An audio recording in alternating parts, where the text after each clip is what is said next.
내 여동생이 결혼을 여기서 했다. 여자인 것 같은데?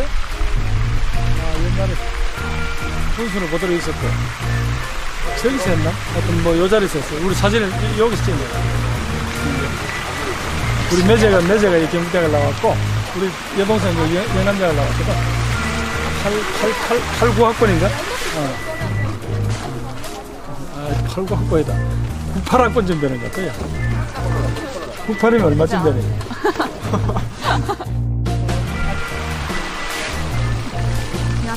이래가지고 무슨 또 진지한 대화가 되겠냐?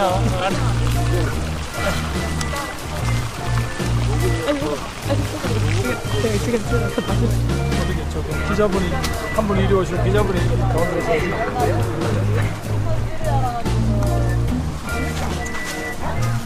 편하게 앉아 대화한다고 이제 했구나. 여기도 좀 앉아도 되겠다. 야. 청바지는 여기 있는 풀물이 안 묻어나잖아. 그렇죠. 이게 잠깐만이 아닐 겁니다.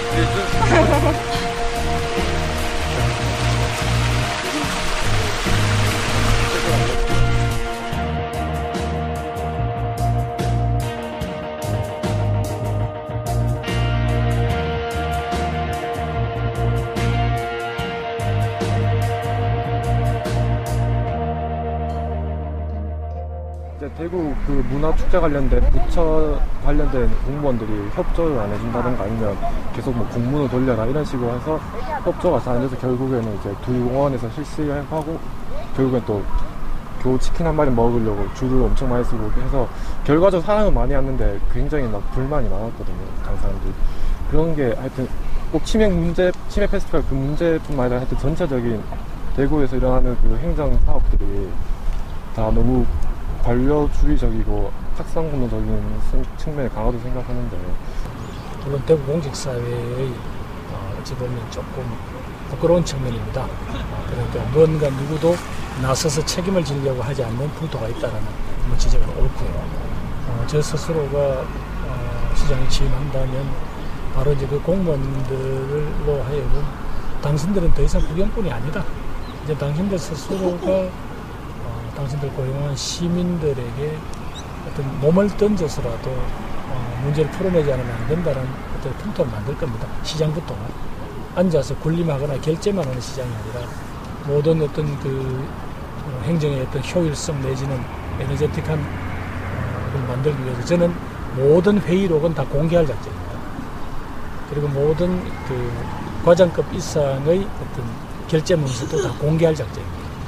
그러면 자신의 발언이나 혹은 자신의 최종 결정에 대해서 계속 책임을 묻는 풍토를 만들어가 있어요. 그럼 젊은이들이 이야기를 들었냐? 그럼 그 청년들의 대표가 이렇게 요구한 것들은 왜 이게 말하자면 아이디어가 기각됐냐?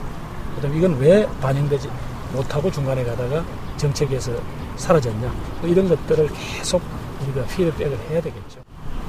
아마 대구시 의원들 중에서도 새정치연합에서 후보가 나올 가능성은 제가 봤을 때는 좀 약하다고 보는데 이제 그렇게 김부겸 후보가 당선되시면은 이제 전원이 다 새누리당원이니 의회에서 어떻게 의정 활동을 헤쳐나가실 생각이신지. 그래서 저는 뭐 이번에 야당에서 바로 되지 못하지만 좀 야당 성향을 댄 무소속도 몇 분 당선되지 않겠나 싶습니다. 이번에는. 왜냐하면 이렇게 무조건 1번이면 무조건 당선되는 어떤 그런 것보다는 뭐 그렇다 하더라도 압도적으로 지금 새누리당이 시의회를 장악할 테니까 뭐 기본적으로 두 가지입니다. 하나는 기본적으로 대구시 발전을 위한 부분들은 아마 그분들이 협조 안 할 도리가 없잖아요. 그죠? 그 다음에 저 소위 말해서 이 정략적인 어떤 접근 자체는 우선 제가 안 하겠습니다. 대구시를 근본적으로 한번 한 단계 도약시켜야 된다는 그 절박한 과제에서 제가 정략적 혹은 제가 속한 정치 집단의 이익을 위해서 어떤 이 말하자면 문제를 풀어가지 않으면 그분들하고 가능한 한 마찰을 줄여야 되겠죠. 그죠? 그리고 만약에 지난번에 그 이제 그 서울에서 뭐 했던 무상급식과 같은 정말로 양자의 철학이 이제 대립하는 상황이 올 수 있겠죠. 그죠? 그렇다면 저는 뭐 그럴 때는 제 나름대로 아젠다는 제가 던지지만 결국 그 방식은 그거는 그러니까 의회만 있는 게 아니고 대구시에는 시민사회라는 것도 있고 이해 당사자라는 것도 있고 또 전문가 집단도 있습니다. 그리고 그분들 간의 토론과 의견 조율이라는 과정을 거칠 수밖에 없어요. 저는 그래서 가능한 한 저는 개혁이라는 걸 마치 무슨 단체장의 절품처럼 자기가 칼을 휘두르는 그런 어떤 일종의 정치 의지적 방식으로 끌고 가서는 저는 해답이 없다고 봅니다. 청년들에게 도전과 관련된 조언을 좀 해주셨으면 합니다. 저 자신도 어느 날 한 3선 의원쯤 하니까 이 스스로를 되돌아보니까 어느 날 참 부끄럽고 초라해지더라고요. 그래 국민들로부터 비판을 받아서가 아니라 제 자신을 돌아봤을 때 내가 내일에 얼만큼 충실한가, 또 내일을 위해서 얼마나 내가 열성을 하고 있나를 돌이켜보니까 의외로 매너리즘에 빠져 있더라고요. 그냥 의례적으로 하고, 의례적으로 사람을 대하고, 의례적으로 그냥 이야기를 듣고, 이건 아니다는 그런 위기감이 들었습니다.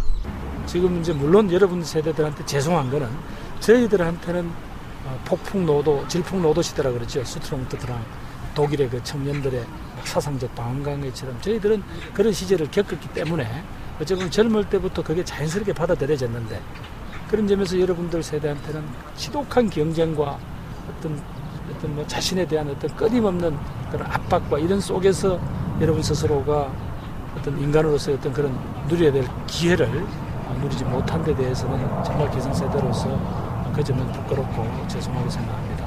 오히려 우리들은 경제가 성장기에 정치적 도전도 해보고 무슨 경제적인 실험도 해보고 사회문화적인 일탈도 어느 정도까지 말하자면 그게 일어날 수 있는 데 비해서 여러분들은 경쟁체제, 신자유주의라는 어떤 사회적 분위기 속에서 여러분들 스스로를 어떻게 해볼 도리가 없이 스스로 88만원 세대, 3포 세대라고 하면서 이렇게 자꾸 작아져만 가는 이 사회 속에 여러분들을 노출시킨 데 대해서는 부끄럽고 죄송합니다. 아마 여러분들은 젊고 청년이기 때문에 아직도 많은 기회, 또 그런 많은 열정들이 저는 있다고 믿습니다. 그래서 어떤 뭐 여러 기회에 여러분들 스스로 어떤 결심을 하게 되거든. 일단 부딪혀 봐야 한다. 부딪혀서 또 어느 정도 그게 왜냐하면 인생이 거기에서 끝장이고 끝날은 아니거든요. 다만 아까 벤치를 하다가 경제적 멍에 깊이 인발부가 돼버리면 그 이제 이 경제적 이 멍에 때문에 너무 오래 고생을 하면 그걸 우리 사회가 조금 고쳐주자는 거죠.